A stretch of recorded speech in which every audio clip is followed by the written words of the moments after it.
గా పెళ్లి యోగం కలగాలంటే గాడిదని పెళ్లి చేసుకోవాలంటేనే నా బాధని మీ బాధలకి ఫీల్ అవుతారని పిలిస్తే నా బాధని కామెడీగా ఫీల్ అవుతున్నారా? గది కాదే, నీ పెళ్లి గా రాజుతో అయితది, గా రాజుతో గుర్రం మీద ఊరేగుతావని ఊహించుకునేదానివి. ఇప్పుడు గుర్రంపై గాడిదొచ్చింది, అది కూడా ఊరేగింపు కాదు, పెళ్లి చేసుకోవడానికి. ఊహించుకుంటేనే నవ్వొస్తుంది. సారీ రేణుక, ఇప్పుడు మేమేం చేయాలో అది చెప్పు. మీరు ముందు ఒక గాడిదని ఎతికి పట్టుకోవాలి. గాడిదనా? గాడిదని ఎక్కడి నుంచి తేవాలే?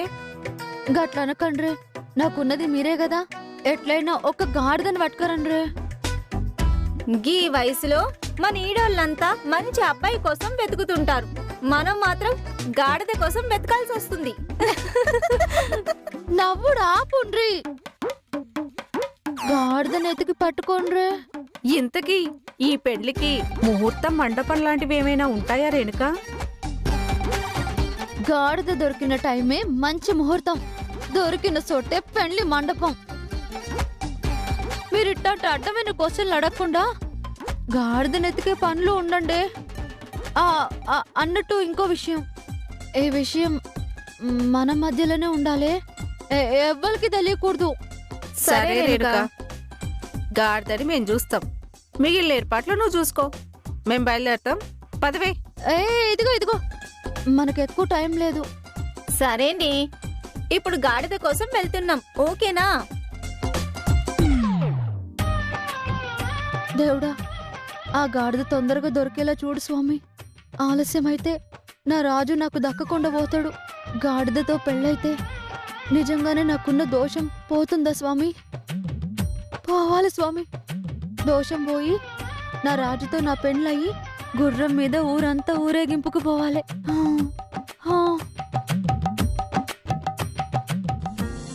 అంకుల్, నేను కన్న కలలన్నీ చెదిరిపోయాయి, పెట్టుకున్న ఆశలన్నీ అడియాసలైపోయాయి, పిచ్చెక్కిపోతుంది అంకుల్.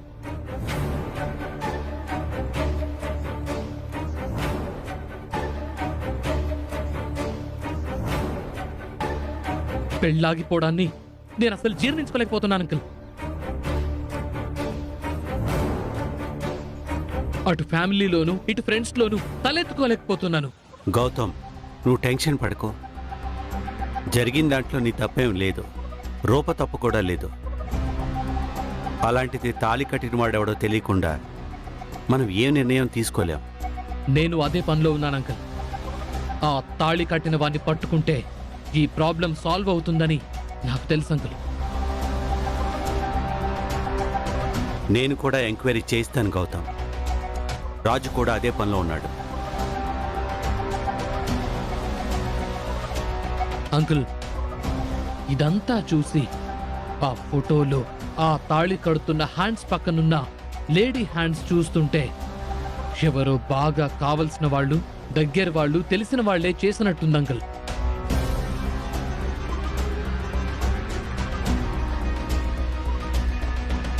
రూప ఇంటి నుంచి ఎక్కడికి వెళ్ళిందని తెలిసిన వాళ్లే చేసుంటారు, లేకపోతే ఇంట్లో వాళ్లే సాయం చేసుంటారు.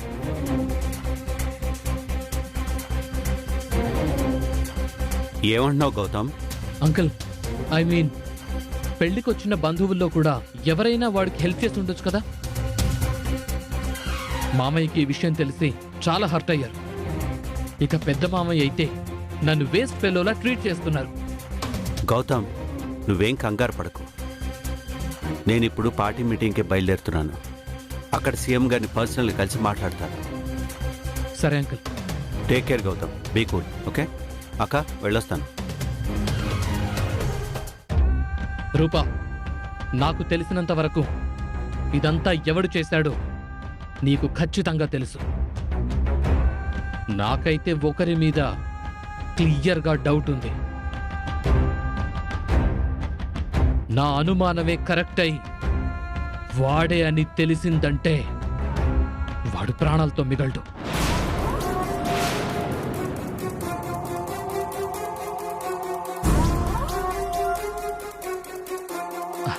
నువ్వేం టెన్షన్ పడకు రూపా, నేనేం చేసినా నీకోసమే చేస్తాను. గౌతమ్, ఇలాంటి విషయాలు స్మూత్గా డీల్ చేయాలి.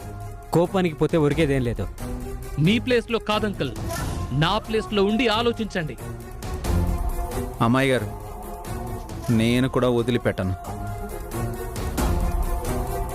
మీకు తాళి కట్టిన వాడితో పాటు నాకు మా నాన్నని పొడిచిన వాడు కూడా కావాలి. మా నాన్నని పొడిచిన వాడిని అంతకంటే ఘోరంగా పొడవాలి.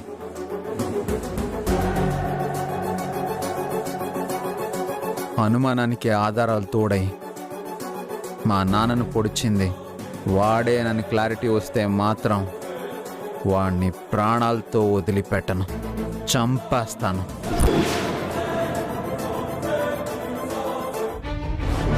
మమ్మీ, వాడు వీణ్ణి వీడు వాణ్ణి చంపుకునేలా ఉన్నారు మమ్మీ.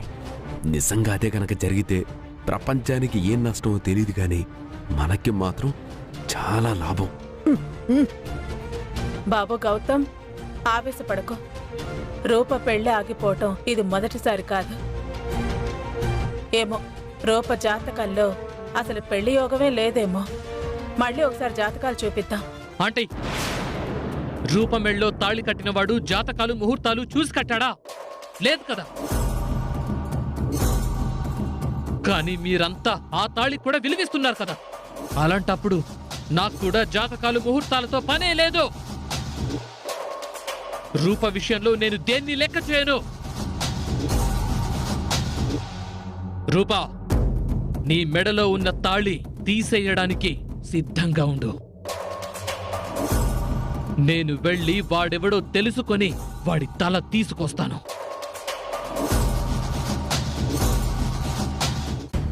అమ్మ రూప, నువ్విలా రామ్మా.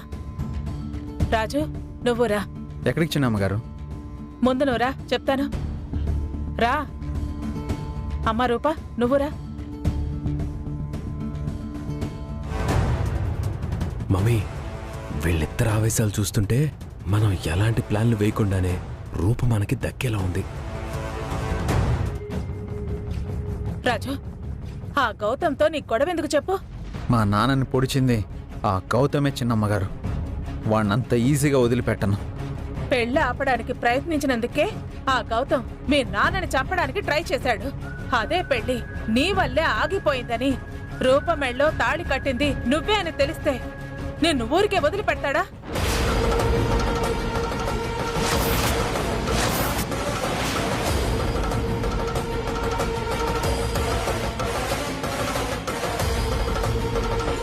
నాకెలా తెలుసని ఆలోచిస్తున్నావా? చిన్నమ్మగారు వద్దాం, తర్వాత మాట్లాడుకుందాం. ఈ విషయం రూపాకు కూడా తెలుసు రాజు.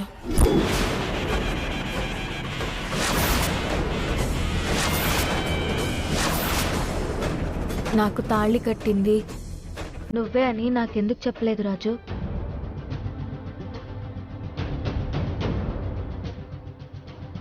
తాళి కట్టి దాయాల్సిన అవసరం ఏమొచ్చింది రాజు? అమ్మాయి గారు, అది చెప్పు రాజు. రూపని గుడికి తీసుకొచ్చింది నేనే కదా. మీ పెళ్లి వెనక నేనున్నాననే అనుమానం గౌతమ్కుంది. కానీ నాతో పాటు గౌతమ్ అమ్మ ఉంది కాబట్టి బతికిపోయాను. అసలెందుకు ఇలా చేశా? ఎలా చేశావు రాజు?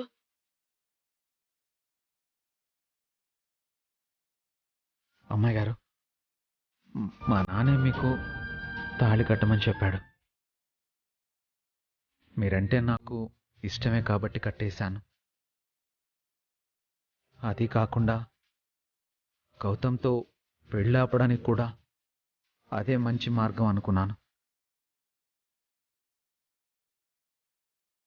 పరిస్థితులు చక్కబడే వరకు ఎవరికీ చెప్పకూడదని నాన్న మీద ఒట్టేయించుకున్నారు.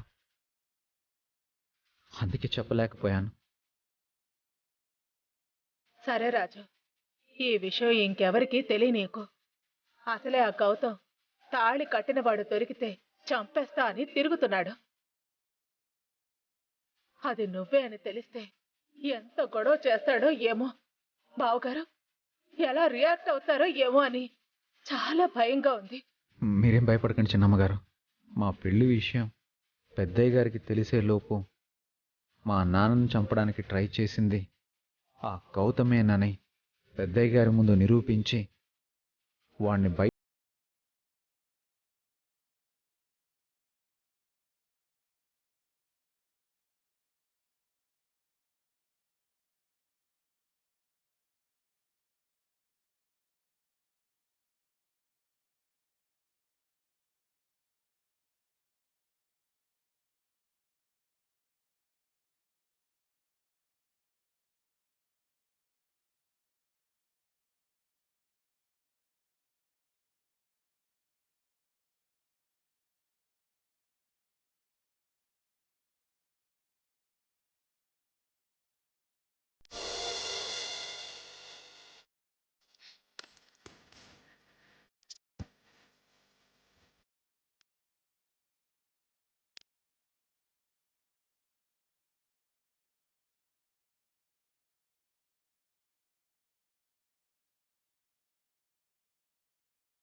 నన్ను క్షమించండి అమ్మాయి గారు. నేను క్షమించను రాజు, శిక్షిస్తాను.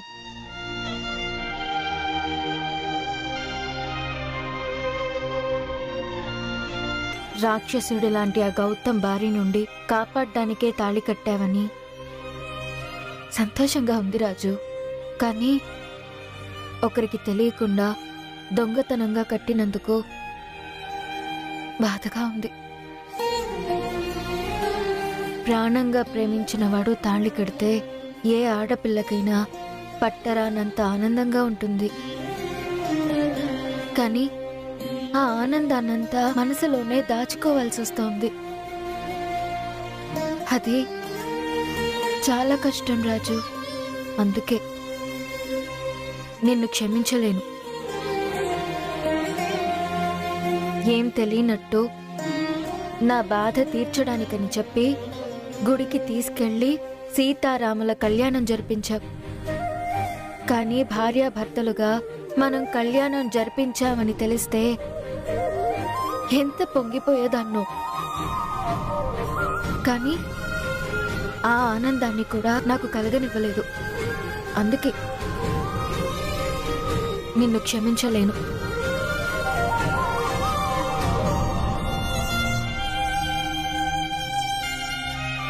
అమ్మాయి గారు, రాజు, చెయ్యాల్సినవన్నీ నాకు తెలియకుండా చేశావు కదా. ఇప్పుడు నాకు తెలిసిపోయింది కదా. ఎప్పుడైనా నేను నీ భార్యనని తెలిసేలా చెయ్యి రాజు. నన్నెప్పటికీ వదలను అనే ధైర్యాన్ని ఇవ్వు రాజు. ఒక్క నిమిషమైనా నన్ను నీ భార్యలాగా దగ్గరికి తీసుకోరాజు.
మన మనసులకి మనం భార్యాభర్తలం. కానీ మనుషుల మధ్యలో మామూలు మనుషుల. ఏంటి రాజు ఈ పరిస్థితి? తప్పదమ్మాయి గారు. నేను అలా ఉండలేను రాజు. అందుకే మీకు తెలియకుండా ఉండాలి అనుకున్నాను. అవును, మీకెలా తెలిసింది అమ్మాయి గారు? నువ్వు నా మెడలో తాళ్ళు ఎందుకు కట్టావో చెప్పు. కట్టింది నువ్వే అని ఎలా తెలిసిందో చెప్తాను. పోనీ నా ప్రాణం పోయే ముందు నేను కోరుతున్న చివరి కోరిక అనుకోరా. నేను కూడా అమ్మాయి గురికి మాట ఇచ్చానురా. నా ప్రాణం పోయేలోపు ఆ అమ్మాయి గురిని నిన్ను ఒకటి చేస్తానని చెప్పానురా. నా మాట నిలబెట్టుకోవటానికైనా నువ్వు ఆ అమ్మాయి గురి మెడలో తాళి కట్టాలా.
ఏటి ఇది ఇంకా రాలేదేటి?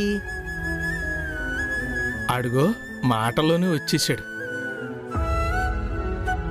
రారా నాయన, నీకోసమే ఇప్పటిదాకా ఎదురు చూసాం. మీ నాన్న మాతలు వేసుకోవాలని మేమంతా భోంచేసేసాం. నువ్వు వెళ్ళి కాళ్ళు చేతులు కడుక్కురా, భోజనం వడ్డిస్తాను. నేను పెద్దయ్య గారి ఇంట్లోనే తినేసి వచ్చానమ్మా. పెద్దయ్య గోరంటే గుర్తొచ్చింది. పెద్ద గోరెట్టా ఉన్నారా, అమ్మాయి గోరెట్టా ఉన్నారు? జరిగిన దానికి వాళ్ళు ఎంత బాధపడుతున్నారో ఏటో.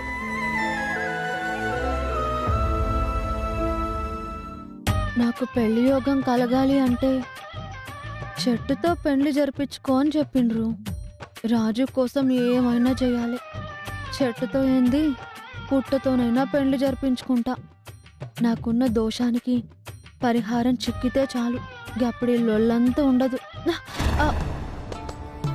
అరే రాజు చిండు. రాజు రాజు రాజు రాజు. ఏటమ్మా రేణుక, ఎక్కడికి వెళ్ళావు? ఇంత రాత్రి ఎప్పుడు వస్తున్నావు? ఏం చెప్పనత్తా, రాజుని పెళ్లి చేసుకోవాలనే తప్ప నాకు వేరే ధ్యాసే లేదు.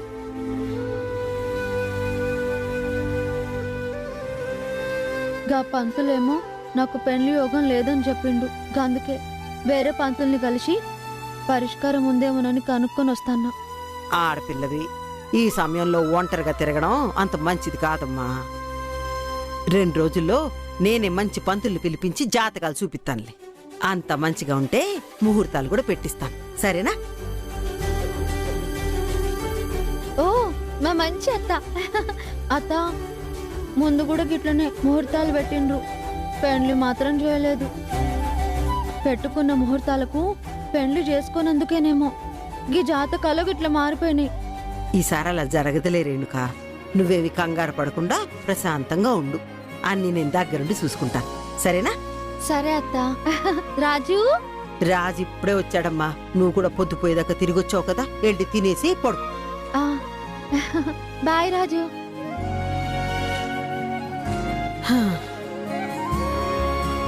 అమ్మా, రేణుక తీసుకొచ్చిన పంతులే జాతకాలు కలవు అని చెప్పారు కదా, మళ్ళీ వేరే పంతులతో జాతకాలు చూపిస్తాను అంటావేంటి? వేరే పంతులు కూడా కనుక్కుందాం లేరా, ఆయన ఏం చెప్తాడో చూద్దాం. ఒరే అయ్యా, కాళ్ళు చేతులు గడుక్కొని బట్టలు మార్చుకోవాలి. వరాలు, పాలు తీసుకొస్తాను, తాగి పడుకో.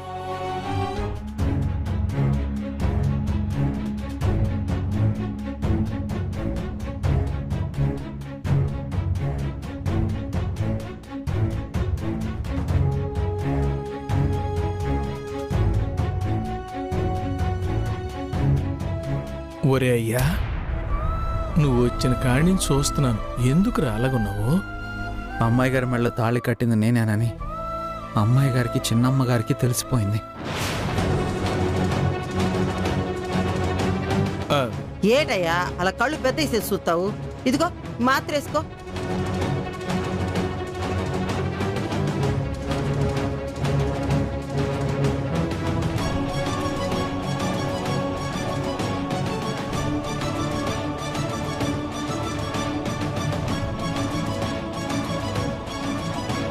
అలాగెలాగ తెలిసినదిరా? ఏమోనన్నా, నాకు అదే అర్థం కావడం లేదు. మరి పెద్దయ్య గారికి తెలీదు. ఒరే అయ్యా, ఆ విజయాంబకి దీపక్కి తెలియకుండా జాగ్రత్త పడు, ముఖ్యంగా గౌతమ్కి.